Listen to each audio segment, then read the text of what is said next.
morning to you all, my dear children of class 9. For today, I have begun a new chapter. This is economics for class 9. We have completed chapter number 1, and one topic we have left, that was movement and the shift. We shall discuss those topics when we resume our class, because we need a lot of discussion and a very close understanding and study of the same. So till then we will stop lesson number 1, and we will from today start lesson number 2. But do not, you should not stop. You should continue solving the questions of the exercises, short type and essay type, and please send it to me. Now from today we are going to begin lesson number 2. This is chapter number 2, the supply. Chapter 2, supply, law of supply and determinants of supply. So the first you should know is definition. What is a supply? Supply of a commodity before we go through the definition, you should understand that when we talk about the demand, we should understand it from consumer's point of view, because it is the consumer who create the demand. But when we talk about the supply, then the consumer does not have to do much.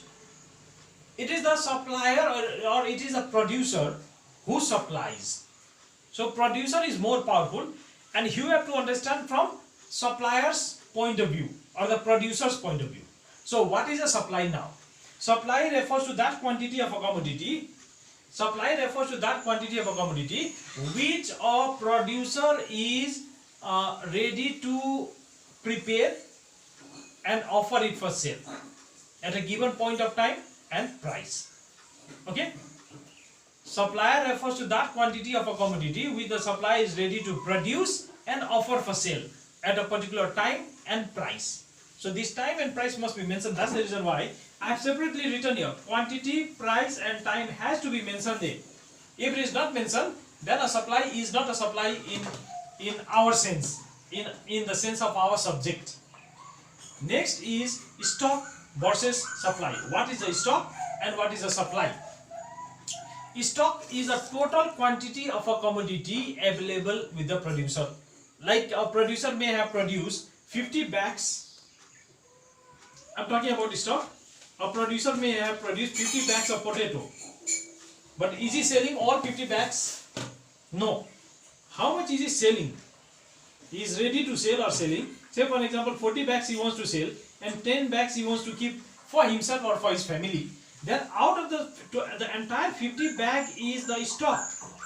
But he is not ready to offer for sale all these 50 bags. He is offering only 40 bags to sell. So this 40 bag is supply, 50 bag is the stock. Though he may have 50 bags, but he is not selling all those 50 bags. He is only offering 40 bags to sell. So 40 bag is supply, but 50 bag is the stock. This was one topic. Next is individual and market supply. Individual supply and market supply. Individual supply refers to the quantity of a commodity offered, produced and offered for sale at a given price and time by one individual.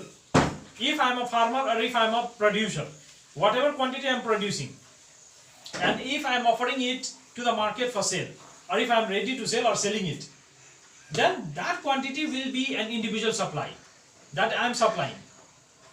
One individual is supplying, so that is individual supply. But like me, there may be several other suppliers. There may be 10 or 20 suppliers, and they all may produce and they may offer their commodity for sale in the market on a given day. So if you add up all the quantities of all the suppliers in a given time period and price, then whatever you get is the total, that's a market supply. So individual supply, that's the production of a commodity and offered for sale by one individual. And market supply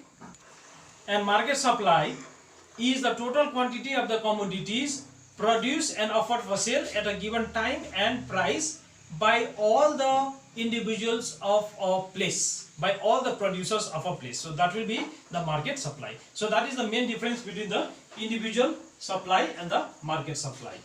So this is just the beginning of the lesson, and for this this is the end.